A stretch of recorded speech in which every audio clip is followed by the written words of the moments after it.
Boa noite, meus amados e queridos irmãos. Somos gratos a Deus pela bênção de podermos estar mais uma vez aqui reunidos. Eu sempre me refiro a isso, desta forma tão inusitada, desta forma tão especial. Louvo a Deus por esta oportunidade e agradeço grandemente ao Senhor, porque a sua palavra não fica aprisionada, algemada. O Senhor sempre tem uma solução para aquilo que às vezes vem atacar a igreja. Hoje eu li uma postagem no Facebook de uma pessoa que estava lamentando o término dos cultos vespertinos. Aí uma irmã de nossa igreja se manifestou dizendo que não, que ele estava enganado. Se não me falha a memória, foi a irmã Sheila Assunção. Ela colocou ali e disse: não, o irmão está enganado.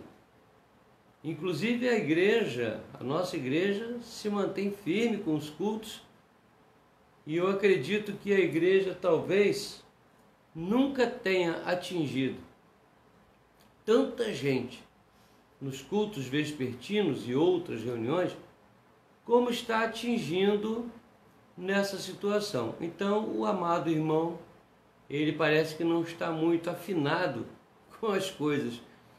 Ele imaginou uma coisa e jogou no ar, mas na verdade o que está acontecendo é o contrário. Então, uma boa noite para os irmãos. Que bom estarmos juntos novamente. Eu quero iniciar lendo um texto no livro de Gênesis, no capítulo 22, quando o nosso amado irmão Abraão sobe ao monte para oferecer em holocausto seu filho Isaque. Esse texto é um texto primoroso. Gênesis capítulo 22, os versos 4 e 5. Chegando a um determinado ponto do monte, Abraão virou-se para seus servos, e disse exatamente assim para eles, versos 4 e 5. Ao terceiro dia, erguendo Abraão os olhos, viu o lugar de longe, o lugar que Deus havia determinado. Então disse a seus servos: esperai aqui com o jumento. Eu e o rapaz iremos até lá, e havendo adorado, voltaremos para junto de vós. A adoração verdadeira tem essa característica, entre outras, a característica da fé, da esperança, da certeza de que o Senhor, a quem nós adoramos, sabe o que é melhor e é fiel em suas promessas. É a esse Deus que nós adoramos, o único Deus. Convido a orar comigo agora, neste instante, buscando em espírito adorar ao nosso Deus. Eu estava assistindo aqui não sei se é uma série ou um filme, alguma coisa assim, esses dias, e ali estava, a trama era de terroristas querendo destruir a cidade de Los Angeles, nos Estados Unidos, e outras cidades, incluindo estados inteiros. E a mulher, eu achei aquilo interessante, a mulher que era esposa dos maiores terroristas, A todo instante, quando ela se deparava com alguma coisa estranha, ela gritava: ai meu Deus! Meu Deus do céu! Mas ela repetiu isso muitas vezes. Meu Deus do céu! Todo mundo, mesmo sem perceber, é obrigado a se curvar diante do poder de Deus. E na hora em que as coisas assumem uma situação incontrolável, a tendência de todo mundo é clamar por Deus e dizer: ai meu Deus! E curvar-se diante dele. Vamos fazer isso, vamos adorar a este Deus, nosso Deus, único Deus, nesse instante. Senhor, Pai Celestial, Deus, Criador de todas as coisas, visíveis e invisíveis. Senhor, nós nos curvamos diante de Ti nesta hora, humildemente rogando-Te que pelo Teu Espírito Santo o Senhor atenda a esta oração que fazemos no intuito de Te adorar. A Tua própria palavra diz que nós não sabemos orar como de maneira perfeita, mas o Espírito Santo, com gemidos inexprimíveis, traduz diante do Teu trono de glória o que vai em nosso coração. Nós queremos Te adorar. Na maioria das vezes não sabemos como fazer isso. Uma das formas que temos é preparar um momento como esse, mesmo com falhas, um momento de culto, onde nos curvamos diante de Ti, crendo que Tu falas conosco através da Tua palavra e que ouves as nossas orações e nos atende por misericórdia, com graça e por amor. Por isso nós humildemente nos curvamos diante de Ti e rogamos a Deus que sejas Tu mesmo a nos conduzir neste culto de adoração. Recebe, pois, este culto, este serviço, esta liturgia de vida que estamos prestando a Ti neste momento. E todos os Teus filhos espalhados pelos 4 cantos da terra, que a todos o Teu Espírito ajude, para que todos a uma só voz possamos agora manifestar esta adoração diante de Ti, que só a Ti é devida, cumprindo fielmente a Tua ordem no decálogo. Só a Deus darás culto, a nenhum outro ser, a nenhuma criatura, a nenhuma figura, a nenhuma imagem, seja no céu, seja na terra. Só a Deus adorarás. É o que nós queremos fazer. Te pedimos que nos aceites em nome de Jesus, o Teu Filho, o nosso Senhor e Salvador. Amém. E é pela fé que nós falamos como Abraão. Viemos adorar e voltaremos, e voltaremos. E quantas vezes mais for preciso, enquanto vida tivermos, viremos sempre, figuradamente, a este monte, adorar o Senhor. Meus queridos, o texto de Romanos,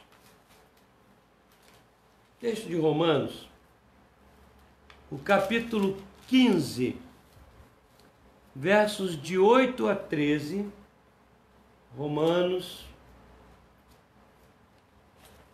o capítulo 15, eu falo um pouco mais devagar, para dar tempo a todos de acompanharem, aqueles que gostam de acompanhar o texto. Romanos 15, 8 a 13.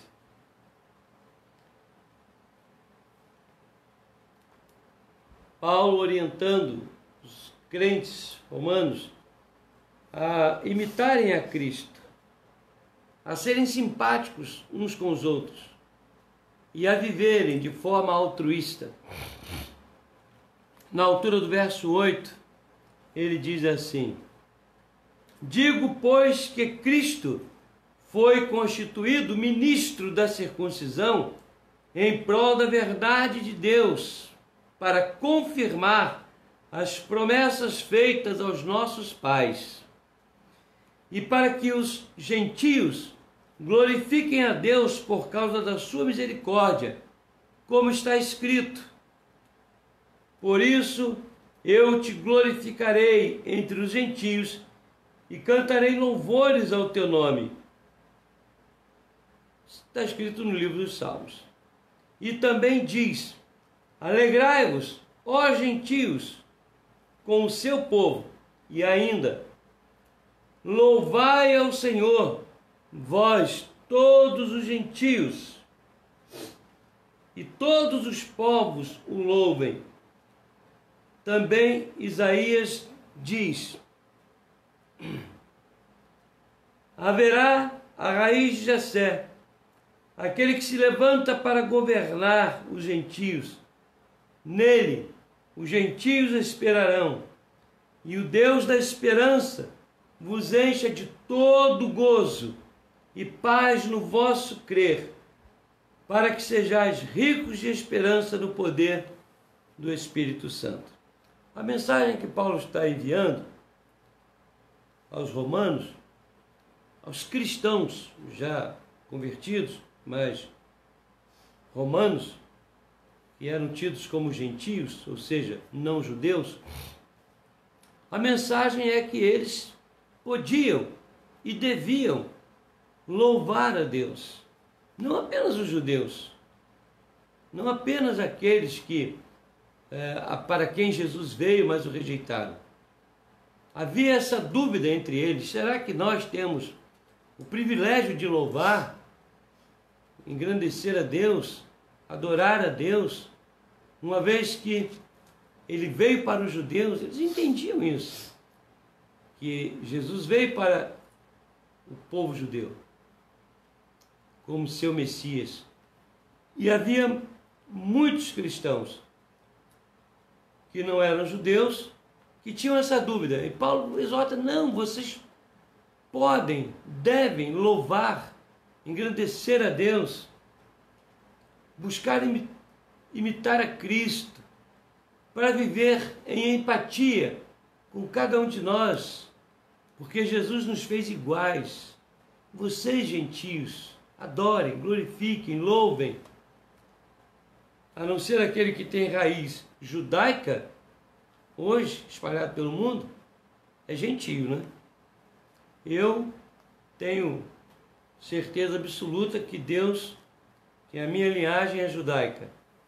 Mas se eu não tivesse essa certeza, não teria dúvida nenhuma quanto a isso. Vamos então louvar o Senhor. O hino de número 177.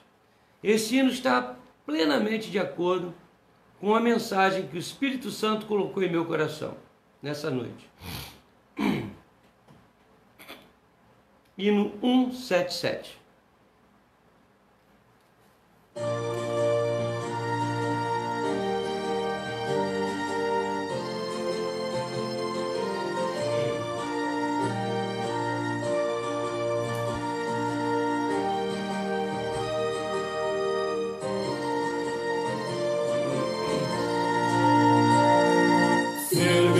Promessas do meu Salvador, cantarei louvores ao meu Criador, fico pelos séculos no seu amor, firme nas promessas de Jesus,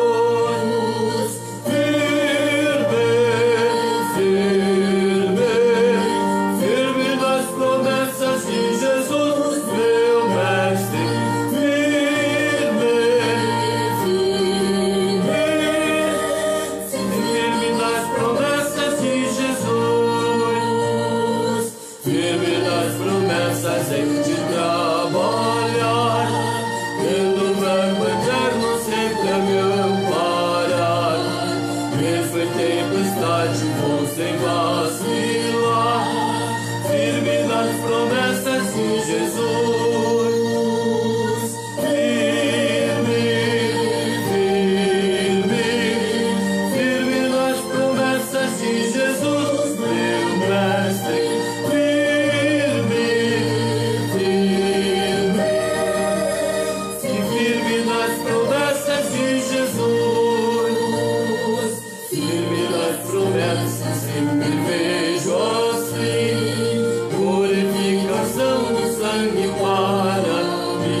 maldade já destruo, enfim, firme nas promessas em Jesus.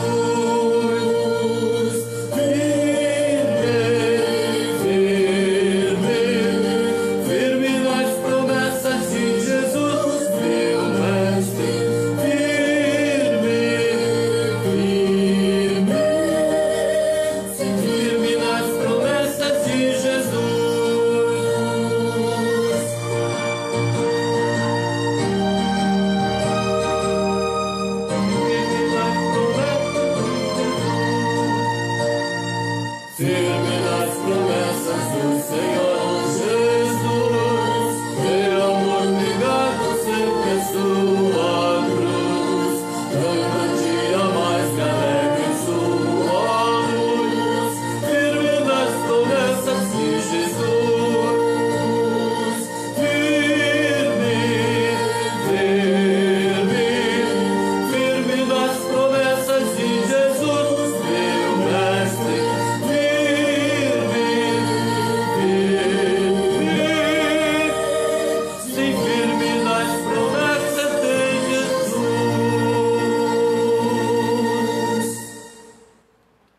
Amém. Firmes na promessa, nas promessas de Jesus. Com esta firmeza nós vamos ler um texto em Mateus, o capítulo 15, versos 29, 30 e 31.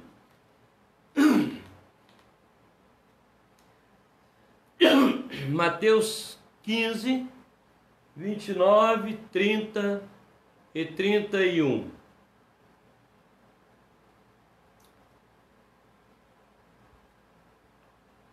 Esse texto esse registro acontece logo após uma mulher ter procurado Jesus para falar sobre sua filha que estava endemoniada. É aquele texto famoso em que Jesus diz para ela, que era uma mulher cananeia, e diz: não é lícito dar a comida dos filhos aos cachorrinhos. Jesus não estava sendo cruel.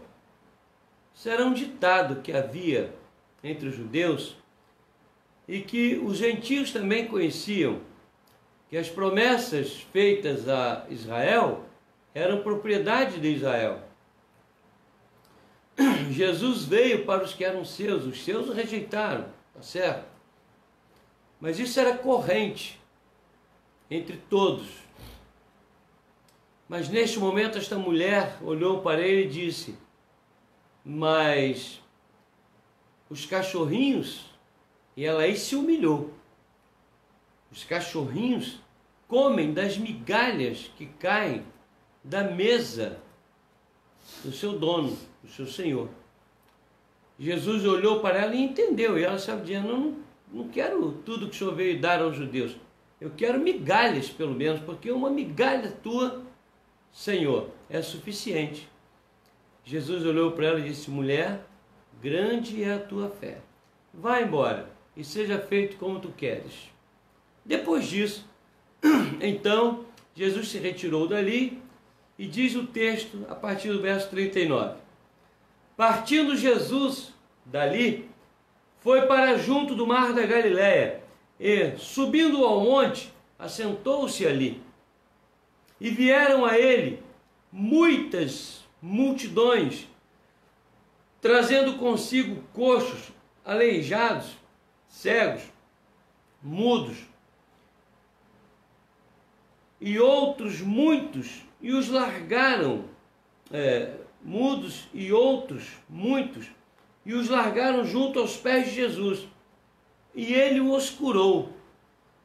Diz o texto que ele os curou. Na construção original grega, diz que curou a todos. Todos eles, não deixou nenhum. De modo que o povo se maravilhou ao ver que os mudos falavam, os aleijados recobravam saúde, os coxos andavam, os cegos viam. Então glorificavam ao Deus de Israel. Era o que aquela mulher disse. E ali não havia apenas judeus, havia muita gente de outras nações. Meus irmãos, Deus é misericordioso. Hoje pela manhã eu falei sobre a falta de visão daqueles 9 leprosos. A visão que eles perderam, que não puderam ter a mesma visão que aquele samaritano teve. Ele teve uma visão correta. Mas Deus curou os outros 9. Se eles aproveitaram ou não aquela cura já é outro problema. Se aquela cura se limitou ao físico, é outra história. Mas Jesus curou. E querer dizer que Jesus curou aqui todas essas pessoas, a multidão, a palavra multidão aqui, ela tem a conotação de grupos imensos mesmo. É multidão no sentido de centenas de pessoas, era muita gente. As pessoas se aglomeravam ao redor de Jesus dessa maneira. Quando ele multiplicou os pães, eram 5.000 pessoas. Era muita gente. Então Jesus é misericordioso, é piedoso. E agora você tem a oportunidade de juntar-se aos seus irmãos e nós, unidos pela fé, agora podemos orar ao Senhor e dizer para Ele: Senhor, salva-nos. Só Tu podes fazer isso. Só em Ti há socorro e salvação. Você que está participando conosco, tomara que você não tenha nada para pedir ao Senhor. Nenhum problema. Tomara mesmo. Estou sendo sincero. Mas se por um acaso, se porventura você tem, faça como Abraão. Adore de maneira maravilhosamente, de maneira maravilhosa e com fé. Eu irei aos pés de Deus, adorarei e voltarei com a bênção. Faça como aquela mulher. Senhor, não preciso de muita coisa, basta uma migalha. Mas Deus não está pronto a dar migalhas. Ele está pronto a dar um pão inteiro. Ele está pronto a dar um manjar, uma lauta refeição. Você pode experimentar isso. Agora, se não é você, louvado seja Deus. Se você tem algum amigo, algum parente que está precisando, interceda junto comigo. Na hora que eu fizer a oração, ore junto comigo. Tente lembrar destas pessoas que eu vou citar. Tente lembrar daqueles que estão passando por necessidades, problemas os mais variados. Muito bem. Vou começar aqui com um pedido do presbítero Clay. O presbítero Clay está pedindo que nós oremos em favor do pastor da igreja de Jardim Primavera, lá em Caxias. Eu já estive nessa igreja. Ele está com Covid, pastor Fausto, ok? E eu quero unir esse pedido do presbítero Clay a outros pedidos sobre pastores. Alguns pastores nossos estão passando por situação difícil. Eu soube hoje que o pastor Jeremias Pereira, que a gente conhece como o Gerê, foi meu contemporâneo também, não era da minha turma não, saiu antes de mim. Saiu parece que um ano antes de mim. Mas nós convivemos muito tempo ali. Pastor Jeremias está com Covid, ele e a família. Então, os pastores nos grupos estão pedindo oração. Então vamos lá, já são 2 pastores presbiterianos. Pastor Fausto da igreja de Primavera, Jardim Primavera. Pastor Jeremias Pereira, da 8ª igreja de Belo Horizonte. Também o pastor Jorge Correia, lá de São Paulo. Eu tenho quase certeza que nós fomos contemporâneos também. mas eu estou confirmando isso porque tem outros Jorges, não é? E eu quero confirmar se é esse Jorge, que inclusive acredito até que era contemporâneo de Jeremias também. O problema dele não é Covid, é um outro problema. Ele teve que fazer 3 pontes apenas, e problema cardíaco, teve que estar em recuperação, mas carecendo das nossas orações. Um outro pastor que está lá em Teófilo Otoni, que era pastor em Porto Velho, pastor Everton Tomachik, ele está com Covid, a família também, né, está carecendo das nossas orações. Tokachik, Everton Tokachik, o nome dele, ok? Pastor lá em Teófilo Otoni, uma igreja que eu também conheço, já preguei lá. Temos também o pastor Dorival. O pastor Dorival estudou comigo, minha classe, está com câncer no pâncreas. 2/3 do pâncreas já tomado. O canal que liga o fígado ao pâncreas também. Estamos orando pelo Dorival. Além do Dorival, nós temos o Daniel, o pastor Daniel dos Santos, que hoje eu tive uma notícia de que ele teve uma piora. Ele teve um agravamento do seu quadro. O pastor Daniel está há 28 ou 29 dias internado, lutando. A médica disse hoje que ele já está sem a Covid. Covid não está mais atuando, mas agora são as sequelas. Rins, coração, pulmão. Vamos orar pelo Daniel e por sua família. Além dele, nós temos também o pastor Cairo e o pastor Cleander. Todos os meus colegas, não é? E estudaram comigo.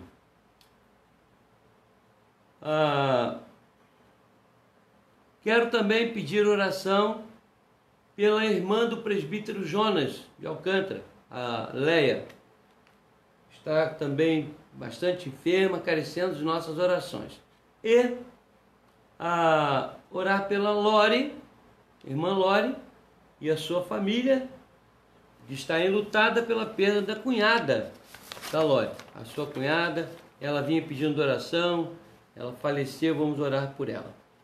Ok? Vamos orar também pela Gisele, a filha da Rogéria. Está também enferma e um quadro preocupante, nós estamos acompanhando. Eu e a Norma temos acompanhado aqui. Vamos orar também pela Graça e pela irmã Ângela, da igreja de Itaipu, que está também fazendo um tratamento oncológico. A irmã Elisé continua pedindo que oremos por sua filha Débora. Também queremos agradecer a Deus pela vida da nossa irmã Tereza, que aniversariou essa semana, e também do Nisquier. Nisquier também está comemorando o seu aniversário hoje. Hoje ou ontem? Hoje. Louvamos a Deus pela vida dele. Vamos orar por ele, Daiane e Lorena. E também quero agradecer à igreja pela maneira como hoje nós iniciamos um novo projeto da escola dominical. Foi uma grande bênção. Todas as classes reunidas. Tivemos a abertura, depois a divisão das classes, cada classe com seu professor, e foi muito bom. Se houver alguma coisa para mudar aí e ajeitar, nós vamos fazer isso ao longo do tempo. Mas eu fiquei muito satisfeito e a igreja está de parabéns, né? Muito bom. Eu queria, hoje é dia do médico. Esses profissionais que estão batalhando para trazer saúde aos enfermos e de uma forma muito específica os problemas gerados pela Covid. Vamos orar por esses homens. E hoje estava conversando com a minha esposa e dizendo para ela, temos que tirar o chapéu para esses homens e mulheres, os médicos, enfermeiros, esses homens que mexem no nosso corpo, tiram o coração, põem numa bandeja, fazem um transplante. E quando eu estava ouvindo aqui o tratamento do pastor Daniel, a médica dizendo tudo que eles estão fazendo, eu fiquei impressionado. Hoje é dia do médico. Nós temos um médico muito próximo a nós, que é o Dr. Genilson Boechat. Quero parabenizá-lo e com ele a todos os profissionais de saúde nessa data especial. Vamos orar então, meus queridos. Eu convido a você que interceda juntamente conosco por esses irmãos e amigos. Senhor nosso Deus e amado Pai, não importa o tempo cronológico que nos separa da época em que o teu filho veio ao mundo. Não nos importa a contagem cronológica desde a criação. O que nos importa é saber que tu és imutável. O Senhor que curou no passado, cura hoje e há de curar até o dia da redenção aqueles que tu amas. E curas até aqueles que são rebeldes diante de ti. A tua palavra nos diz em Hebreus: Jesus Cristo é o mesmo hoje, ontem e o será para sempre e eternamente. Por isso nós estamos diante do Senhor agora, como aquele povo assentado diante de Jesus, rogando: Senhor, sara-nos. Senhor, socorre-nos. Senhor, cura-nos.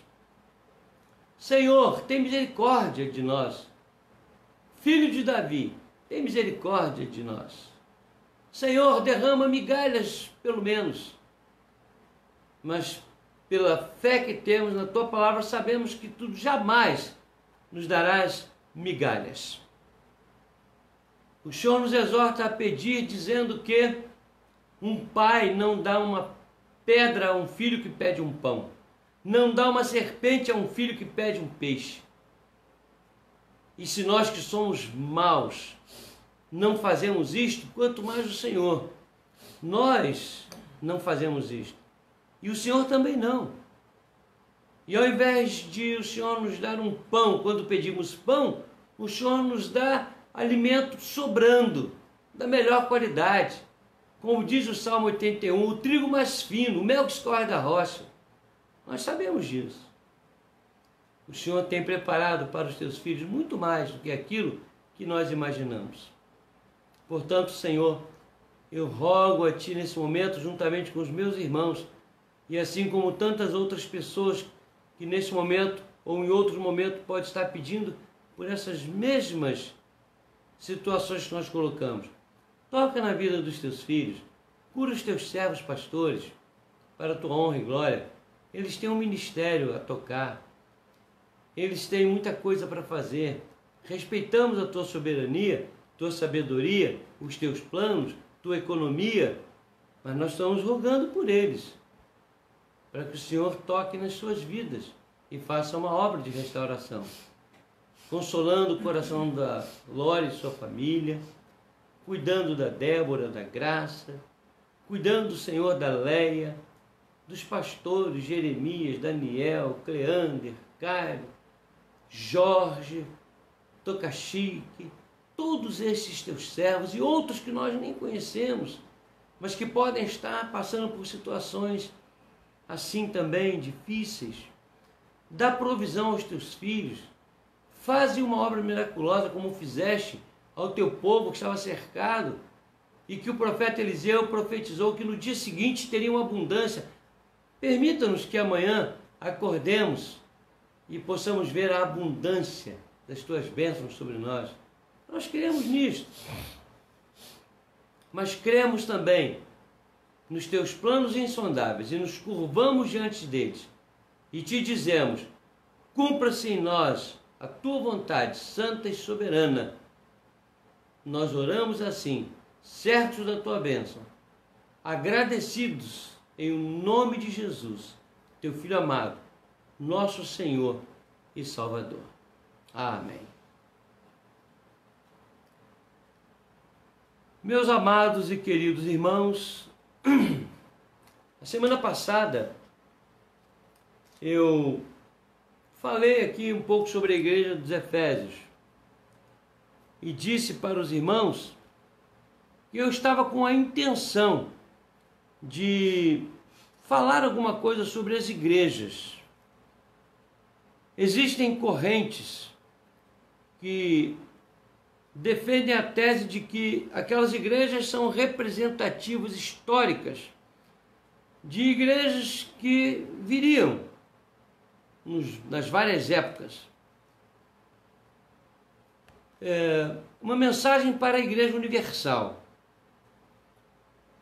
Eu aceito isso. Não creio que Deus daria mensagens tão poderosas para apenas 7 comunidades naquela época na Ásia. Eu sou da teoria de que essas igrejas são representativas na história e os dramas, as situações, os problemas, as vitórias, as derrotas daquelas igrejas acabam personificando a nossa própria situação ao longo da história. Eu creio nisso. E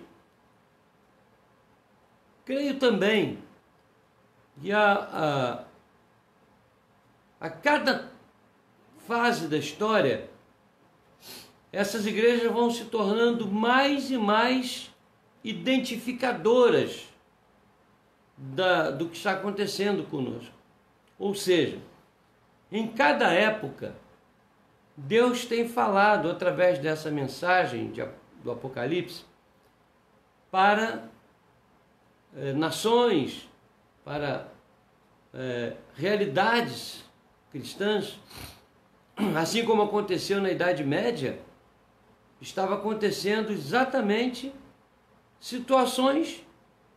estavam acontecendo situações idênticas daquela época na Ásia, não há dúvida, e hoje também.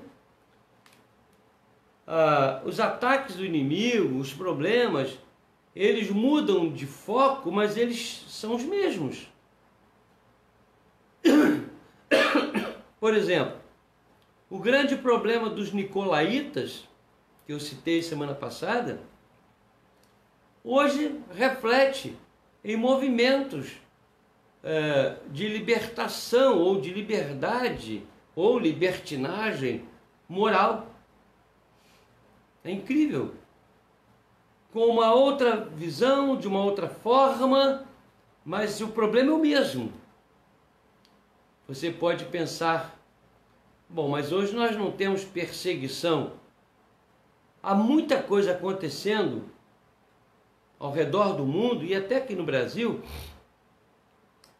que dentro de algum tempo nós vamos perceber que não eram coisas tão tranquilas, não eram simples filosofias ou ideologias. Era uma preparação maligna para impor o que nós sabemos que vai acontecer: perseguição, tortura. É só você ter um pouco de calma. Ela vem. Perseguição, pastor. Calma, meu irmão. Calma, minha irmã. A perseguição vem. Tudo aquilo que está descrito, os desmandos das igrejas daquela época, estão se repetindo hoje também. Então a mensagem é uma mensagem atualíssima. Aquilo que o Senhor disse à igreja de Éfeso e o que o Senhor fala através da igreja de Esmirna, aquela mensagem para Esmirna. A palavra Esmirna significa basicamente mirra. A mirra era socada, não é? Tirava-se ali um extrato. E isso é interessante porque os cristãos de Esmirna foram socados, massacrados, algo extraordinário. Eu quero ler então para você o verso de 8 a 11 do capítulo 2 de Apocalipse, para você acompanhar. Apocalipse, capítulo 2, versos de 8 a 11. Se os nossos seminaristas estiverem aí, eu quero dar um recado para eles. Vocês viram o pastor inverter aí aquela lógica homilética? Foi de propósito, viu? Não vão pensar assim, o pastor aí está fazendo o contrário do que ensinou para a gente. Não, não. É questão de lógica. Eu estou dando continuidade, sequência, a um estudo com respeito a essas igrejas. A mensagem de Éfeso, hoje é de Esmirna. Então eu quero ler os versos de 8 a 11. Ao anjo da igreja em Esmirna, escreve: estas coisas diz o primeiro e o último, que esteve morto e tornou a viver. Conheço a tua tribulação, a tua pobreza, entre parênteses, mas tu és rico, e a blasfêmia dos que a si mesmos se declaram judeus, e não são, sendo sinagoga de Satanás. Não temas as coisas que tens de sofrer. Eis que o diabo está para lançar em prisão alguns dentre vós, para ser dispostos à prova, e tereis tribulação de 10 dias. Ser fiel até a morte, dar-te-ei coroa da vida. Quem tem ouvidos, ouça o que o Espírito diz às igrejas. O vencedor, de nenhum modo, sofrerá dano da segunda morte. Muito bem. Eu quero falar algumas coisas com respeito à igreja de Esmirna, para que a gente possa acompanhar bem. Em primeiro lugar, não só nesse texto, mas em outras partes, João se refere ao anjo da igreja.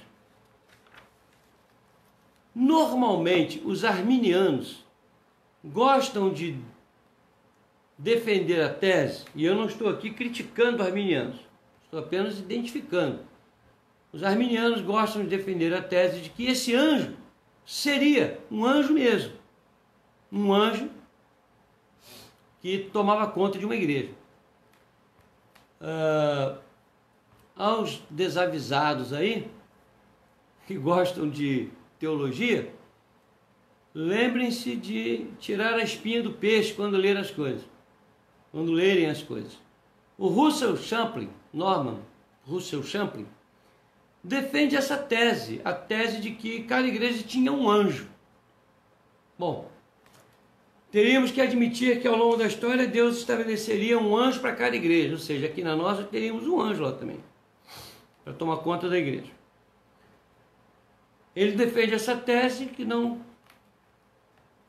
resiste a uma série de considerações. A palavra anjo ali é fatalmente entendida como sendo o líder da igreja. No caso, o pastor. Essa é a interpretação correta. Não tem outra.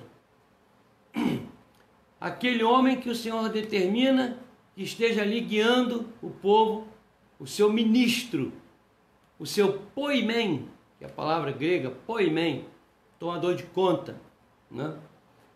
O mesmo problema nós enfrentamos quando alguém entende que cada um de nós tem um anjo de guarda, cada um de nós tem um segurança, uma polícia secreta. Não é por aí também não. Deus dispensa os seus anjos para nos proteger, nos guardar, nos livrar. Sim, não tem dúvida, isso aí é inquestionável. Mas veja se eu vou ter agora aqui um agente secreto do meu lado, me vigiando. Creio que ele dispensa um cuidado especial às crianças, isso é visível, não é? Mas essa história de que nós temos um anjo que nos serve ali, é nosso, o nosso guarda-costas, isso não existe, não é por aí.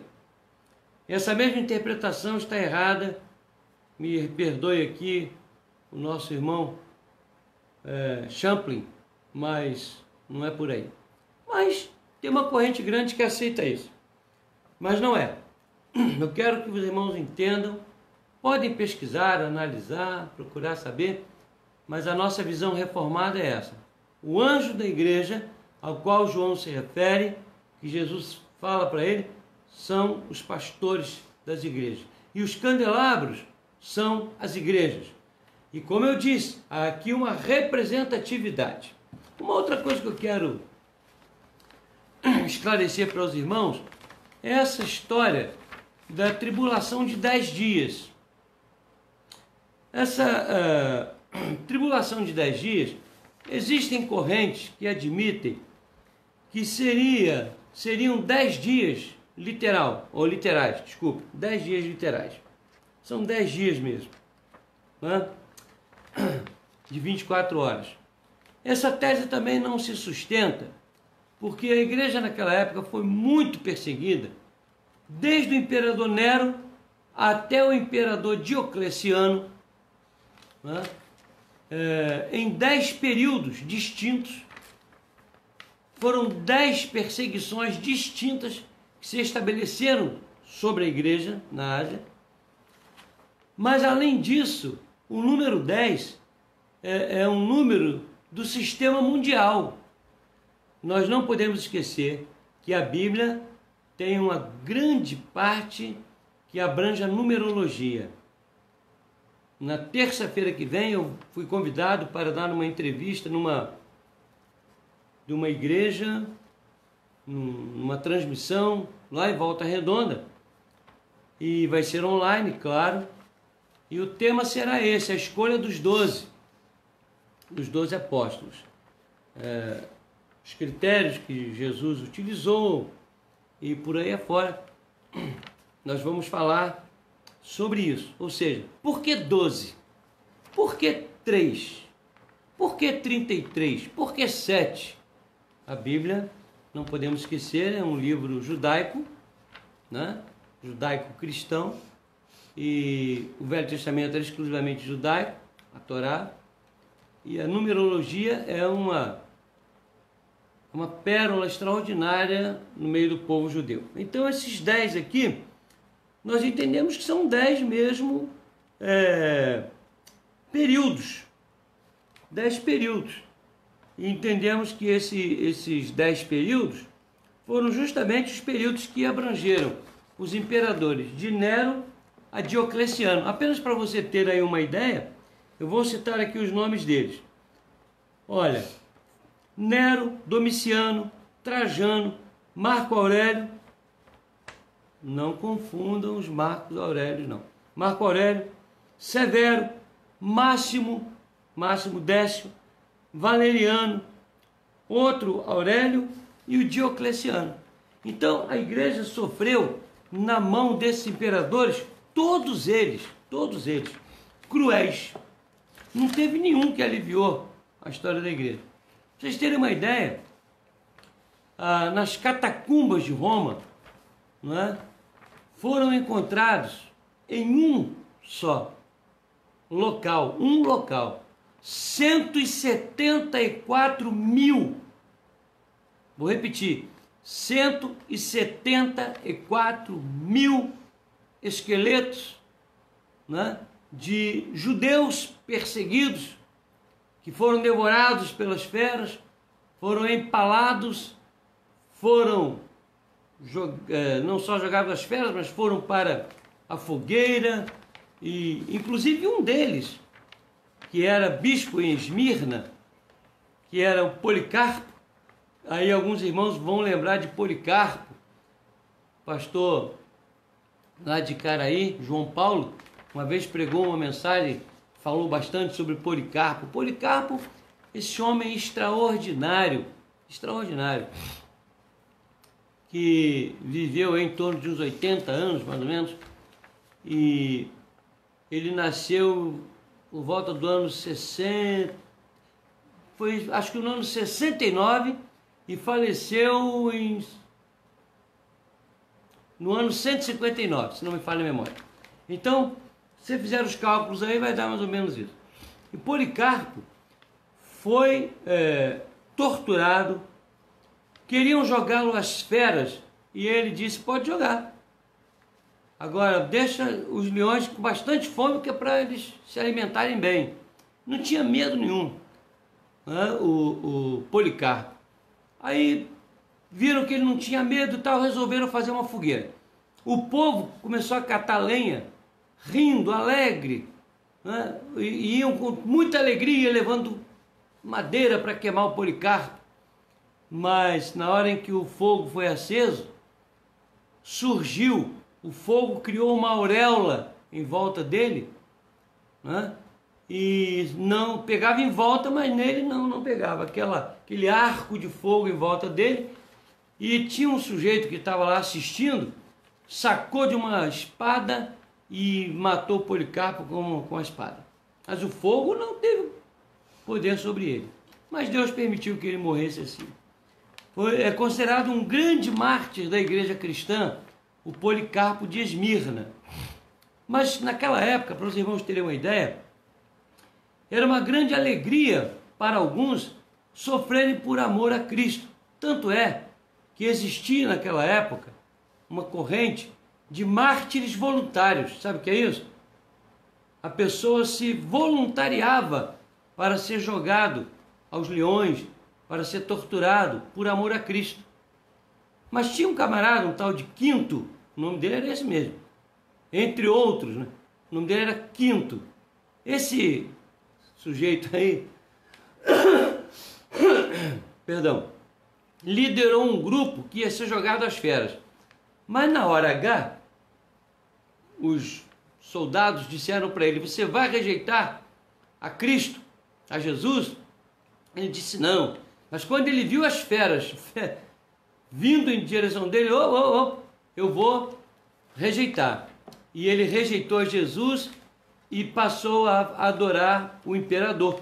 Porque os imperadores naquela época, eles criaram o mito de que eles eram deuses e tinham que ser adorados. E eles requeriam adoração para eles. E o tal do Quinto não fez como Policarpo, porque Policarpo, quando o imperador disse para ele: vire-se para o povo e diga: fora ateus, fora ateus, se referindo aos cristãos que estavam de um lado, né? E ele então virou-se para o povo romano, para as pessoas que o estavam torturando, e disse não, virou-se para eles e para o imperador e disse: fora vocês, fora ateus. Esse era corajoso. O Quinto, coitado, ele, não sei para onde ele foi não, mas eu ia fazer um jogo de palavras, mas não vou não, porque aqui não é lugar para isso. Então vocês vejam que situação difícil da igreja. Aí vocês podem ficar pensando assim: mas será que nós vamos passar por isso? Não sei, talvez você não passe, talvez seu filho não passe, seu neto, mas talvez você passe, seu filho também, seus netos também, não sei, nós não sabemos. Então, meus irmãos, essa era a situação. E quando daqueles irmãos sofreram muito, e quando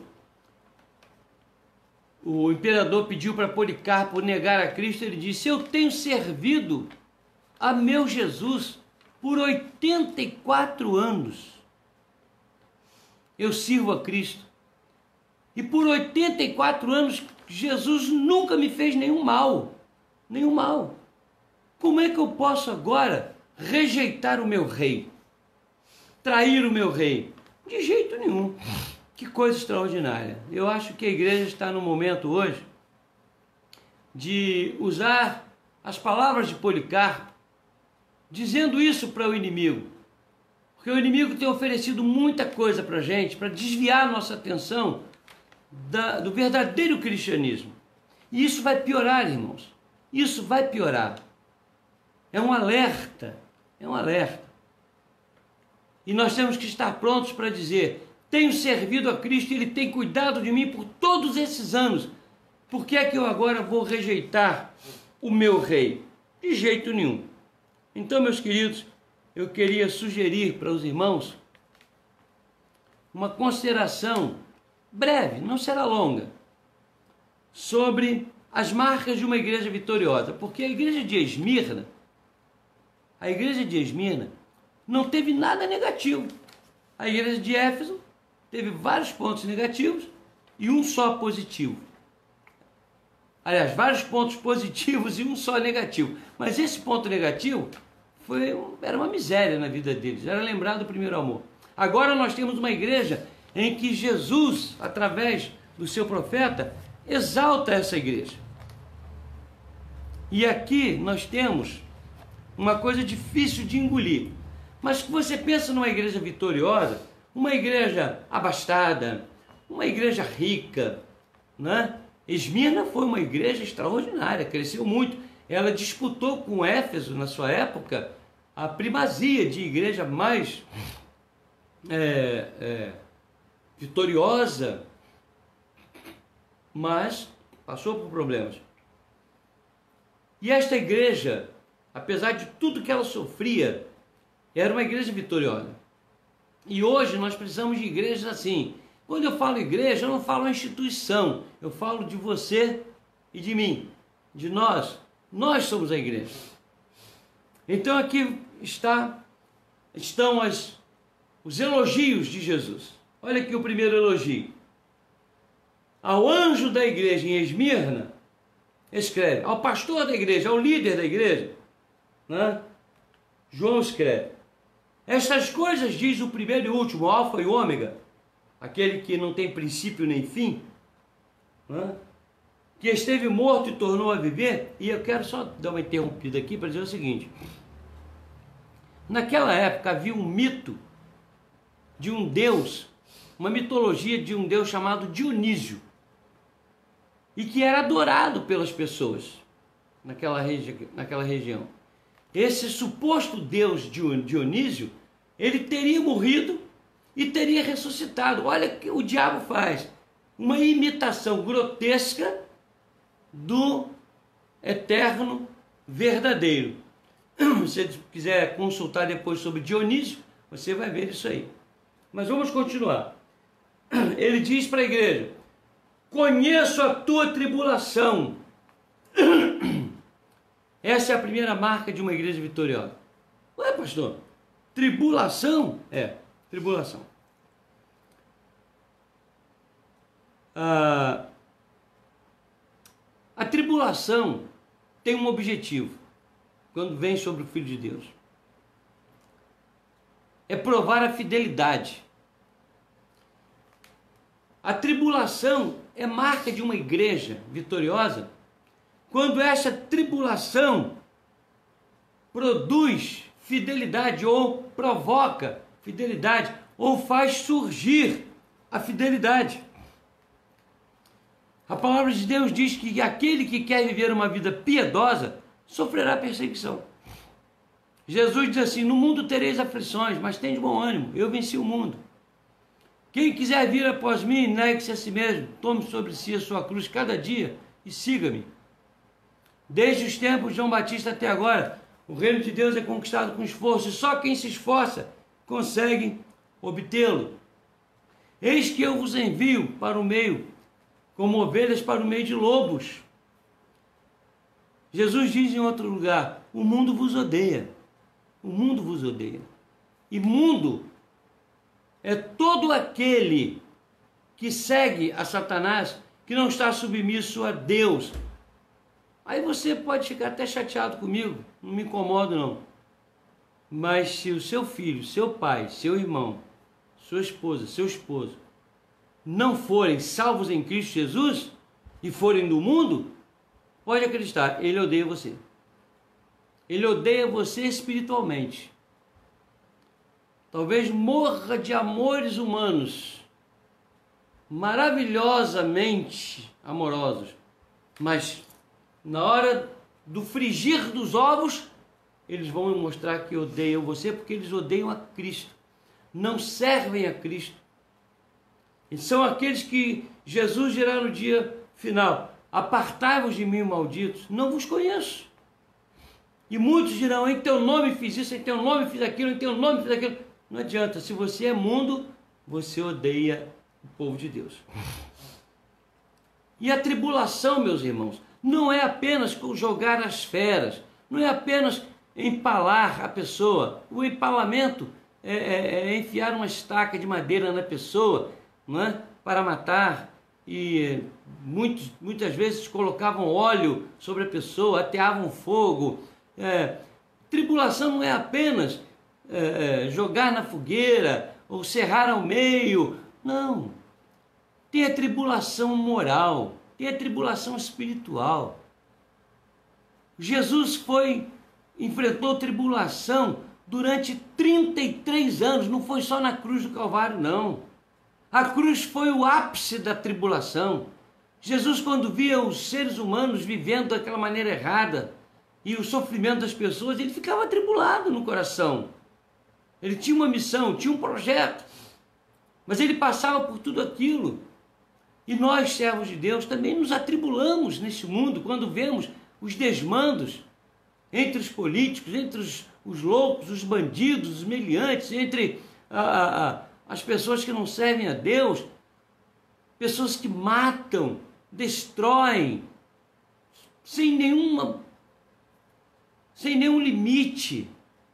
Se você acha que nós não estamos vivendo uma tribulação, parabéns.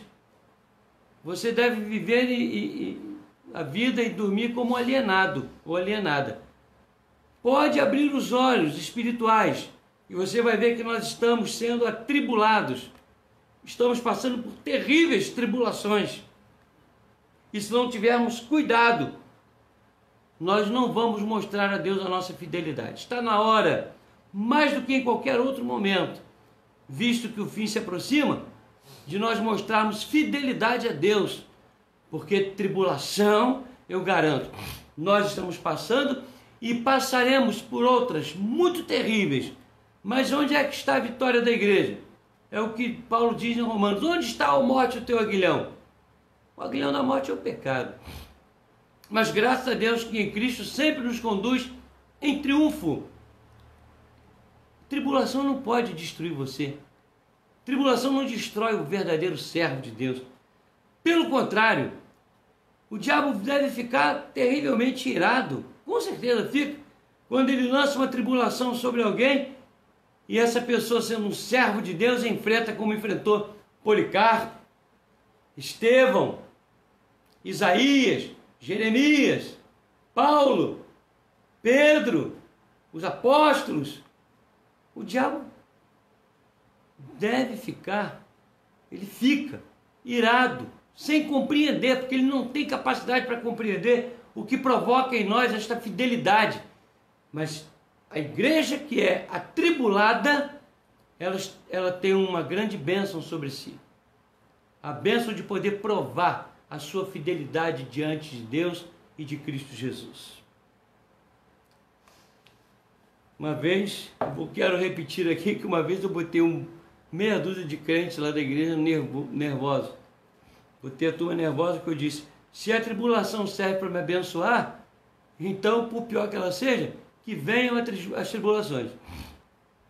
Eu não estou brincando, não, estou falando sério.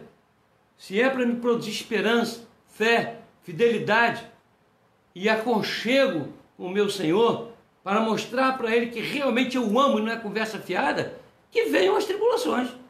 Que elas venham. Venham sobre todos. Porque aí nós teremos a chance de mostrar quem é quem no reino de Deus.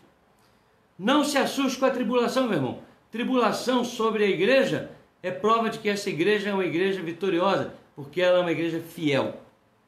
Segunda coisa, diz aqui o texto, conheço a tua tribulação e a tua pobreza, mas tu és rico. A pobreza é uma outra marca da igreja vitoriosa, pobreza física. Não estou querendo defender a tese romana de que os padres fazem voto de pobreza, entendendo que na pobreza está a virtude, e que os pobres, por serem pobres, lembrando aqui da parábola do rico e do Lázaro, né? Os pobres têm primazia, porque não tem recurso nenhum, então aqui na terra não receberam nada, então tem o direito a receber no céu a eternidade. Não, o caminho não é esse não. O caminho não é esse não. Aqueles crentes de Esmirna, eu quero dizer para vocês o seguinte, eram crentes abastados. Havia uma família ali em Esmirna que comercializava uma coisa chamada estanho. Não sei quantos de vocês já ouviram falar nessa palavra, desse metal. Eram comerciantes, comercializavam, industrializavam o estanho. Era uma família riquíssima. 2/3 do estanho utilizado naquela época ali era da produção da família, dessa família rica. Eles se converteram. E ao se converterem foram perseguidos pelo imperador. E perseguidos pelo imperador, o império naquela época tinha o poder de tomar o que quisesse de quem quisesse. Tomaram tudo desta família cristã, que agora estavam convertidos, colocaram na miséria. Nós temos registro de historiadores que dizem que uma das filhas do dono dessa empresa foi flagrada no lixo, catando lixo para comer, porque não tinha nada, absolutamente nada. Pessoas ricas, pessoas abastadas, que por amor a Cristo se tornaram pobres, perseguidas pelo império, ao ponto de catar comida no lixo para comer. Olha, hoje era até mais fácil, mas o lixo daquela época, que tipo de comida tinha? Não tinha comida de fast food, não tinha pizza, não tinha resto de nada. Eram coisas assim absurdas. E a família foi flagrada catando lixo para comer. Não só esta família, mas o império impôs sobre todos aqueles cristãos essa situação. Tomou tudo que todos eles tinham. E todos eles, a igreja toda, se tornou paupérrima. E Jesus manda João dizer àquela igreja: eu sei que tu és pobre. Eu conheço a tua pobreza. Uma pobreza que foi provocada pela sua fidelidade. Pela tua fidelidade. Uma pobreza que foi provocada pelo amor que vocês têm a mim. Mas eu quero dar um recado para vocês. Vocês são ricos. A Bíblia tem o registro de que Jesus diz assim: não ajunteis para vós outros tesouros na terra. Ajunteis para vós outros tesouros no céu. Porque na terra a traça corrói, a ferrugem consome. Mas o tesouro do céu, esse é eterno. Meus irmãos, tem pessoas nas igrejas, e eu vou falar isso com muita tranquilidade, pessoas nas igrejas que se firmam, se vangloriam de ter dinheiro, propriedades. Eu oro ao meu Senhor para que quebre tais pessoas. Mas quebre mesmo. É quebrar mesmo. De preferência tirando tudo que tem, para ver se tomam vergonha diante de Deus.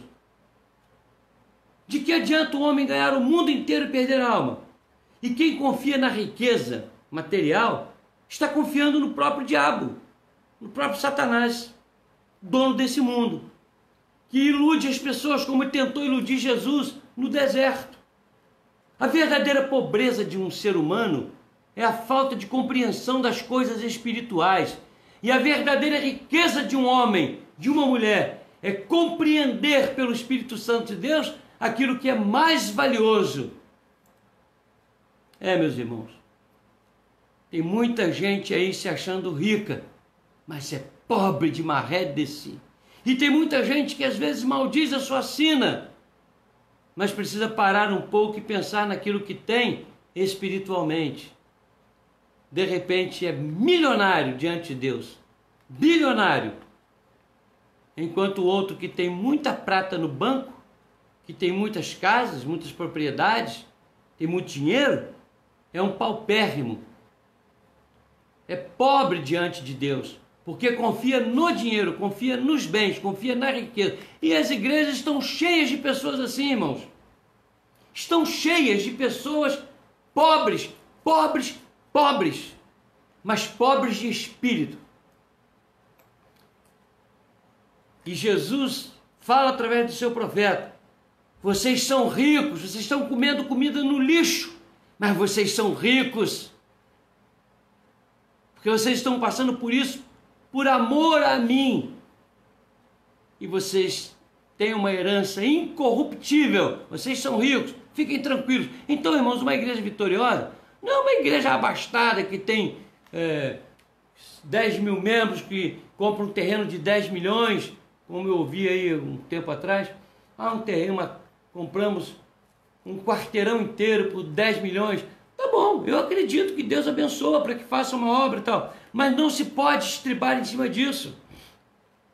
Eu me lembro de um texto, de um trecho da história, né? Eu leio muito e gravo essas coisas, e um encontro do Papa com Agostinho.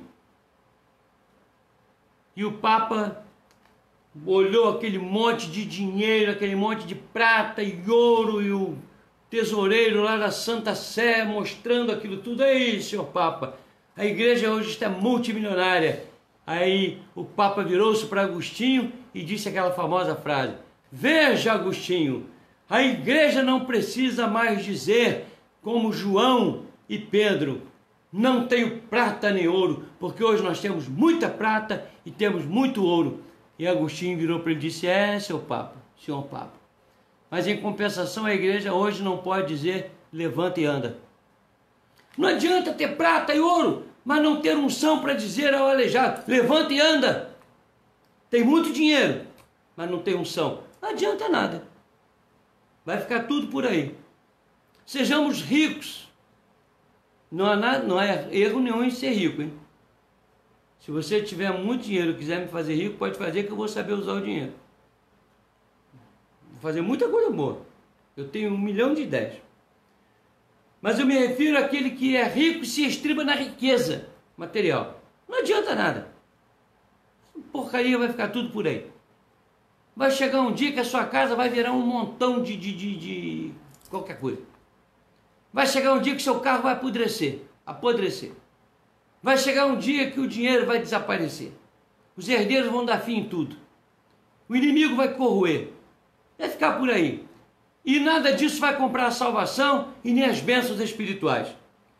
Então vamos ser ricos, mas ricos espiritualmente falando. É isso que Jesus está falando àquela igreja de Esmirna.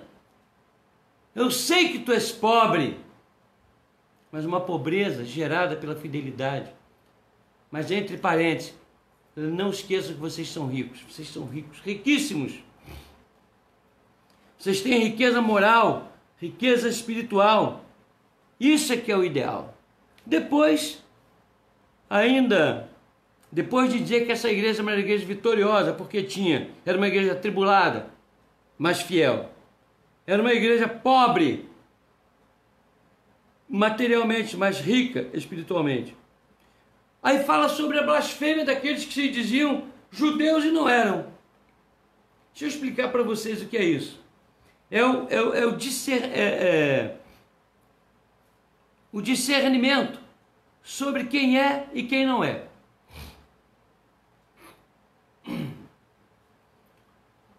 João, o apóstolo João, fala numa das suas cartas que todo cristão verdadeiro tem o espírito do discernimento. Porque o Espírito de Deus habita em nós e nos permite discernir quem é quem. Não é julgar, é discernir. Jesus diz: pela árvore se conhece o fruto, pelo fruto se conhece a árvore, melhor dizendo. E agora aqui, havia um grupo, lá na igreja de Esmirna, de judeus, que queriam se arvorar como os melhores, os tais, porque eram judeus, com a ideia de que isso lhes garantia direitos que não eram garantidos aos que não eram judeus. Lembra que Paulo disse aos romanos: até de uma pedra Deus pode fazer nascer um judeu. Ser judeu não é garantia de salvação. E aqui o texto diz assim: conheço a blasfêmia daqueles que a si mesmos se declaram judeus e não são, antes são sinagoga de Satanás. Esses homens blasfemavam contra Cristo porque se diziam cristãos por serem judeus. Fazendo isso, eles blasfemavam contra Cristo, que na sua morte na cruz, sua morte vicária, comprou a salvação. A salvação não era por ser judeu, era por aceitar a Cristo. E quando eu digo que eu sou salvo porque eu sou judeu, eu estou blasfemando contra a obra de Cristo. É isso que é blasfêmia. Estou blasfemando contra a obra do Espírito Santo. E essa blasfêmia, ela era entendida pelos crentes de Esmirna, né? E Jesus está elogiando essa igreja porque identificava os falsos. Meus irmãos, eu vou falar uma coisa aqui que o conselho da nossa igreja não tem como negar. Vou revelar uma coisa. E já falei isso aqui. Desde que eu sou pastor dessa igreja, Igreja de Maricá, eu não me lembro de uma pessoa sequer, nenhuma, que foi recebida por nós e que depois nós conversamos em particular e dissemos uns aos outros, não temos como rejeitar, mas não estamos convencidos. Nós não podemos rejeitar uma pessoa porque não estamos convencidos. Uma pessoa chega para a gente e diz, olha, eu aceitei a Cristo, quero ser batizado, creio na salvação. Mas lá por dentro alguma coisa mostra para a gente, diz para a gente, que ali não está, a coisa não é bem assim. Essa filiação está acontecendo por uma série de razões. Vou repetir. Se os presbíteros da nossa igreja conhecerem algum caso de alguém que nós ficamos em dúvida e que erramos, por favor me procurem e me provem, porque eu não lembro de nenhum. Talvez tenha, não estou lembrando. Todos os que nós ficamos com o pé atrás, oramos, clamamos, pedimos que Deus conduzisse, mas não nos convenceu, estão todos fora da igreja. Todos. E falando mal da igreja. Blasfemos. Que saem para blasfemar e estão para blasfemar. É o joio no meio do trigo. Eu tenho visto isso não só na nossa igreja, mas em todas as igrejas que eu fui.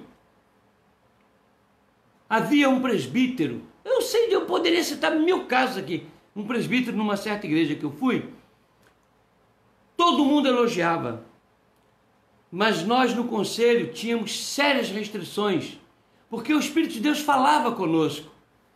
Esse moço era diácono, foi eleito presbítero, foi eleito tesoureiro da igreja, foi eleito isso e aquilo, cuidando dos jovens, dos adolescentes. Um belo dia estourou a bomba. Ele era uma pessoa envolvida com homossexualismo, já tinha desviado vários jovens. Numa outra igreja, eu tinha uma séria restrição, juntamente com os presbíteros e diáconos, por um jovem da igreja. Não mostrava nada de errado. Os jovens andavam atrás dele, era líder dos jovens, uma coisa interessante. Quando foi um dia, eu o flagrei vendendo entorpecente para um jovem da igreja. Ele não sabia o que fazer, imediatamente eu chamei um policial, que era membro da igreja, demos voz de prisão, e depois que eu saí dessa região, ele ainda estava preso. Ele já tinha aliciado 7 jovens. Meus irmãos, é muito difícil, um servo de Deus sincero ser enganado. É muito difícil, porque o Espírito Santo estava ali. Os presbíteros disseram, pastor, bem que nós tínhamos aquelas restrições, está vendo, pastor, Deus estava falando, mas nós não tínhamos recursos humanos, então nós temos que clamar ao Senhor. Agora, Deus, Jesus, através de João, elogia essa igreja por esse cuidado de discernimento, de ver e perceber e tomar cuidado com o joio infiltrado no meio do trigo. E eu glorifico a Deus, eu louvo a Deus, porque a nossa igreja de Maricá tem sido uma igreja muito zelosa. Os homens que estão cuidando de vocês ali são homens que levam isso a sério e que com certeza Deus tem a favor deles essa postura maravilhosa, esse discernimento sobre quem é quem, sobre quem é e quem não é, sobre joio e trigo. E às vezes nós podemos parecer até um pouco duros. Eu já tive essa palavra. Ah, mas o conselho é muito duro. Já me falaram isso. Uma vez alguém falou, o senhor é muito bravo. Não sei se essa braveza, né, é uma braveza de temperamento ou de zelo espiritual. Eu não sei. Mas não foi uma coisa pejorativa, não. Foi uma coisa que eu me senti até, desculpe a expressão, me senti até muito bem. Não orgulhoso, mas sim, graças a Deus. Pelo menos eu estou conseguindo passar uma imagem correta do meu zelo para com a igreja. E Deus, através de Jesus, através de João, parabeniza esta igreja zelosa de visão espiritual. Olha, parabéns! Parabéns para vocês! Vocês não suportam a blasfêmia daqueles que se declaram judeus, mas não são. Pelo contrário, são sinagoga de Satanás. Por que sinagoga de Satanás? Porque nos crentes, olha bem, se nós somos chamados de o templo do Espírito Santo, quem não está servindo ao Espírito Santo é templo de quem? Templo de Satanás. Sinagoga de Satanás, que a sinagoga era a palavra que eles mais entendiam sobre local de reunião. Então, os filhos de Deus, sinceros, que entendem sobre a salvação pelo Espírito Santo, o Espírito Santo habita neles, eles são templo do Espírito Santo. E os que não são? São templo de Satanás. E a nossa confissão de fé de Westminster, falando sobre a igreja, diz o que é a igreja, reunião dos fiéis, vela pela pureza, tal. Mesmo que, em determinada altura, a confissão de fé diz isso, mesmo que algumas tenham se tornado em sinagoga de Satanás. E tem um monte por aí, tem um monte de pessoas, não é o templo de argamassa não, de tijolo e cimento, pessoas sobre quem domina não o Espírito de Deus, mas o Espírito do maligno, são sinagoga de Satanás. Mas Deus revela, não se preocupe não, Deus revela. Se nós estamos sofrendo tribulação e somos fiéis, se nós não nos preocupamos com riqueza humana, mas sim com a riqueza espiritual, e se nós somos cuidadosos, Deus nos abençoa. E aí, aquela frase que eu gosto tanto, quando alguém sai da igreja, vai, tá, eu falo assim, calma irmãos, saíram de nós porque não eram dos nossos. A obrigação de botar gente na igreja não é minha e nem sua, meu irmão, é do Espírito Santo. É do Espírito Santo. A gente prega, a gente profetiza a palavra e o sujeito entra, a mulher, o homem, a criança, o jovem, entra, mas não é porque você convenceu e nem a minha pregação e nada disso não. É porque o Espírito Santo toca e põe, mas o mesmo Espírito que põe lá dentro, permite que vá lá para dentro, esse mesmo Espírito tira e joga fora, corta e lança no fogo para ser queimado. Em último lugar, uma coisa impressionante aqui, a quarta marca de uma igreja vitoriosa é a coragem. É a coragem. O texto diz assim: não temas as coisas que tens de sofrer. Eis que o diabo está para lançar em prisão alguns dentre vós para ser dispostos a provas, e tereis tribulações de 10 dias. Ser fiel até a morte, dar-te a coroa da vida. Essas provas nós já falamos e já profetizamos aqui pela palavra, e não profecia de adivinhação, mas a palavra diz que os dias são próximos. O dia final está próximo. Prepare-se, meu irmão, prepare-se, minha irmã. Tudo aquilo que o Senhor profetizou sobre a sua segunda vinda já está concretizado, com raríssimas exceções. Não sabemos o dia, mas essa coragem para suportar a prova, essa é uma das marcas da igreja vitoriosa. A igreja vitoriosa não é aquela que nunca sofre, não é aquela que tem tudo do bom e do melhor, não é aquela que é sucesso em tudo que toca, é aquela que mesmo debaixo da tribulação, ela resiste, ela fica firme, ali plantada.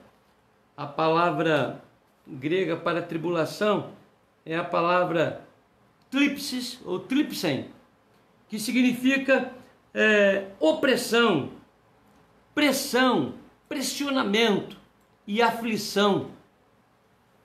A palavra de Deus tem um texto que diz assim: tu não fostes ainda, não resististe até o sangue. Quando eu citei aqui o texto de Mateus capítulo 11, verso 12, eu disse: desde os tempos de João Batista, o reino de Deus tem sido conquistado com esforço e só quem se esforça consegue obtê-lo. Eu quero relembrar para os irmãos que já me ouviram falar isso, que a palavra aqui é a palavra agon, de onde nós tiramos a nossa palavra agonia, e que significa luta cruenta, que pode nos levar até o derramamento de sangue. Isto é agon, uma luta cruenta, até verter sangue se necessário for. Por isso é que o texto diz: ser fiel até a morte. É ser fiel até morrer, não, torturado não. É ser fiel até o dia em que expirar, podendo sofrer todos os dias. Mas a fidelidade tem que ser até o dia em que o espírito for rendido diante do Senhor. Se por morte ou não, não importa. Mas é ser fiel até o dia de expirar e abrir os olhos nos páramos celestiais. Então esta igreja, que está pronta a sofrer, que é exortada a não ter medo, como o Senhor disse para Gedeão, hoje foi citado na escola bíblica dominical pelo irmão Erivaldo, citando Gedeão, não é? Que o Senhor disse para ele: eu sou contigo, homem valente. Assim como ele falou para Josué: não temas, nem te espantes. E ele tem falado isso para os seus servos. Falou para Moisés: não tenha medo. Ele falou ao espírito de Daniel, ao espírito de Sadraque, Mesaque, Abednego. Falou ao espírito do Senhor Jesus. Falou ao espírito de Paulo: eis que eu vou mostrar a ele o quanto importa sofrer por amor ao meu nome. Ele não precisa ter medo, não tenha medo. Nós temos que ter medo daquele que pode lançar a alma no fogo eterno. Nós temos que ter temor disso. Então, meus queridos, há muita coisa vindo por aí. Coragem para suportar a prova. Nós temos aqui, Gedeão, Josué, José, Moisés, o próprio apóstolo Paulo. Agora, uma igreja vitoriosa é uma igreja que tem essas 4 marcas. Uma igreja que está pronta a sofrer tribulação e ficar fiel. Uma igreja que não coloca a riqueza material na frente da riqueza espiritual. Uma igreja que reconhece aqueles que são blasfemos diante do Senhor. Uma igreja que não tem medo da perseguição, uma igreja corajosa. São marcas de uma igreja vitoriosa. Agora, esta igreja recebe de Deus uma exortação. E a exortação é essa: ser fiel. Ser fiel até a morte. E a promessa do Senhor: dar-te-ei a coroa da vida. Então é uma igreja obediente, fiel até a morte, e uma igreja esperançosa. Essa é a igreja vitoriosa, que sabe que tem vitória sobre todas as coisas, inclusive sobre a segunda morte. Que Deus nos abençoe, meus irmãos. Que nesses tempos difíceis que estamos vivendo, nós não tenhamos medo de denunciar o erro, o pecado. Não tenhamos medo de enfrentar aqueles que querem vilipendiar a mensagem da palavra de Deus. Como disse um grande estadista, nós, para vermos a destruição da sociedade, da moralidade, não precisamos gritar contra isso. Basta ficarmos quietos. E a igreja não pode ficar quieta. A igreja tem que cumprir aquilo que está escrito em Mateus 16, 18, que diz lá: as portas do inferno não prevalecerão contra a igreja. A igreja não pode dormir, não pode descansar, não pode ficar deitada em berço esplêndido. A igreja tem que avançar e pregar o evangelho sem medo de sofrer, sem medo de ser atribulada, sem medo de ficar pobre e sem medo dos ataques do inimigo.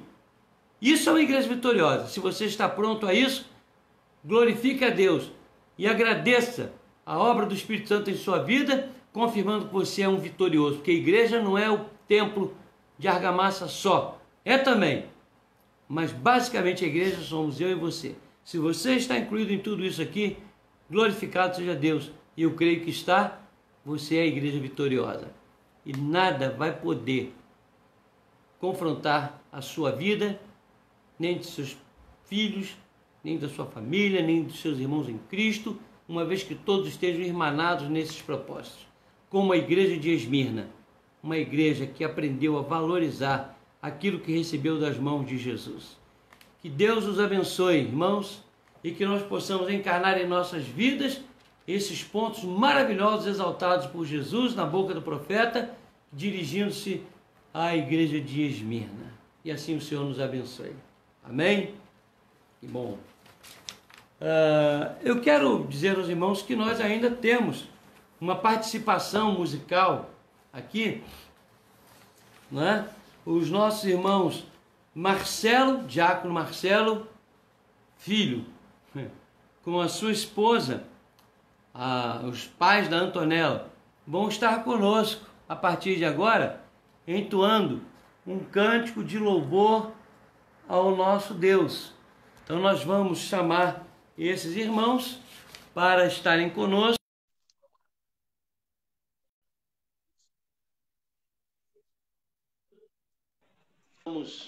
Aí está o casal lindo, os pais orgulhosos da Antonella. Podem ficar à vontade, cumprimentar a igreja e cantar para a glória do Senhor aquilo que o Espírito já colocou no coração de vocês. Amém? Uma boa noite para vocês. Amém. Boa noite. Boa noite a toda a igreja. Boa noite. Boa noite.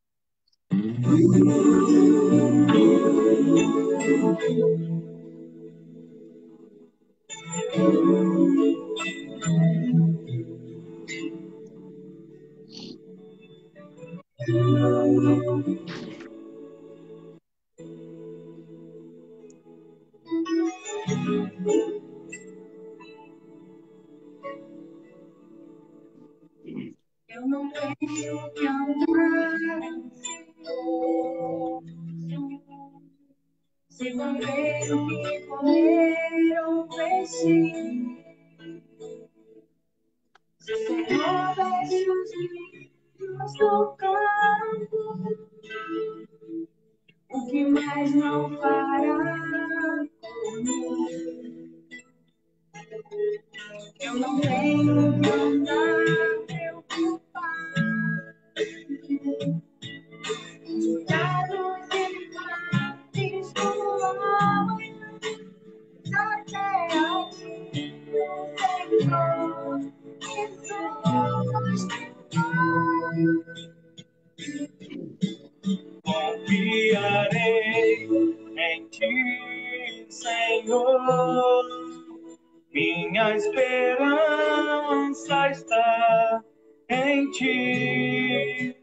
Não há maior prazer do que saber que o meu Deus cuida de mim. Eu não tenho que andar ansioso se vou ter o que comer ou vestir.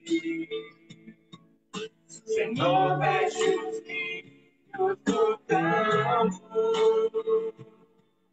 o que mais não fará.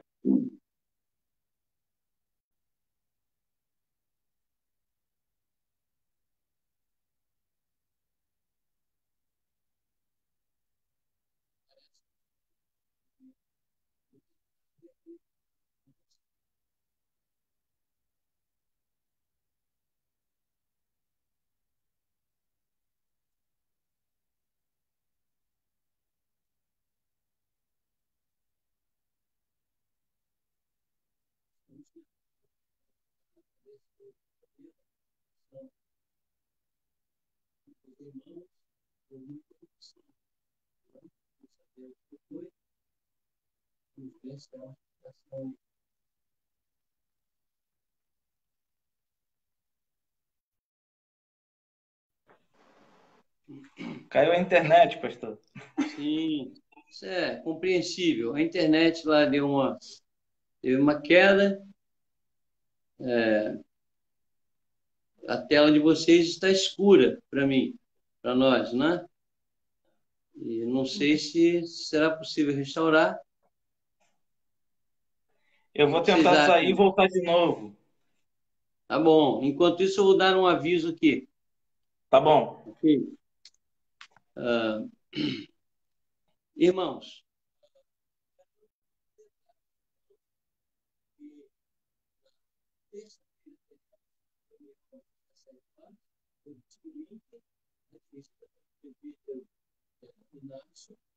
e no domingo, a escola dominical, às 9 horas, vamos acessar hoje, uma grande bênção, novamente, à noite, às 19h30. Eu quero avisar os irmãos que o hospital ligou para nós há pouco tempo atrás aí, ainda há pouco, né? Não tem muito tempo, avisando que o material não vai chegar a tempo para a cirurgia amanhã. Então, temos que aguardar a comunicação deles amanhã sobre esse material que parece que é um material importado, alguma coisa assim.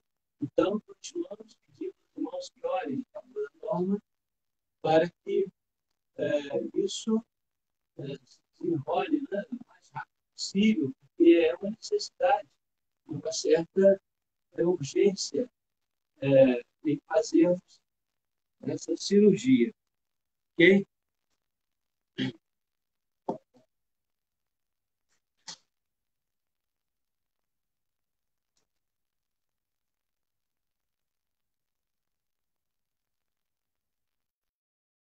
Nós estamos tentando novamente aí, mas parece que não é possível. Com problema, eles não estão conseguindo. Nós vamos deixar para uma próxima oportunidade e vamos orar e impetrar a bênção, encerrando assim o culto desta noite. Agradecemos ao diácono Marcelo, a Júlia, a disponibilidade. Vamos então falar com o Senhor nesse momento. Senhor, nosso Deus e Pai, nós agradecemos ao Senhor a tua palavra que o teu Espírito trouxe ao nosso coração. Agradecemos que nos permitiu pensar, repensar, ajuda-nos a Deus a ser melhor, enfrentando os problemas que já têm surgido para provar a nossa fé. Dá-nos coragem para enfrentar as lutas que certamente virão, como muitas já vieram. Ó Senhor amado, ajuda-nos dando espírito de discernimento para percebermos quem está blasfemando contra o Senhor, quem acredita em suas próprias forças para imaginar que assim conseguem as suas bênçãos que estão diante do Senhor. E nós sabemos que é apenas pela obra do teu Espírito Santo que essas pessoas acabam blasfemando contra o Senhor. Ó Deus amado, nós te rogamos que nos permitas vivenciar uma vida fiel até o último dia de nossa existência humana, até o dia em que respirarmos aqui. É assim que entendemos esta exortação tua, ser fiel até a morte, nos dois sentidos. Mesmo que tenhamos que morrer por amor do Evangelho, mas que devemos fazer isso até o último instante de nossa vida, porque nós cremos, nós recebemos esta promessa e cremos, temos a esperança de que a coroa da vida é nossa pelos méritos de Cristo Jesus e que a segunda morte não tem poder sobre nós. É assim que podemos, é assim que cremos, é assim que o teu Espírito tem falado ao nosso coração. E agora, irmãos, recebei a bênção do Senhor. E que a graça de nosso Senhor e Salvador Jesus Cristo, e o amor de Deus, o nosso único e eterno Pai, e as consolações benditas do Espírito Santo sejam sobre todos vós, irmãos, e sobre todo o povo de Deus permaneça desde agora e para todos sempre. Amém. Amém, meus irmãos.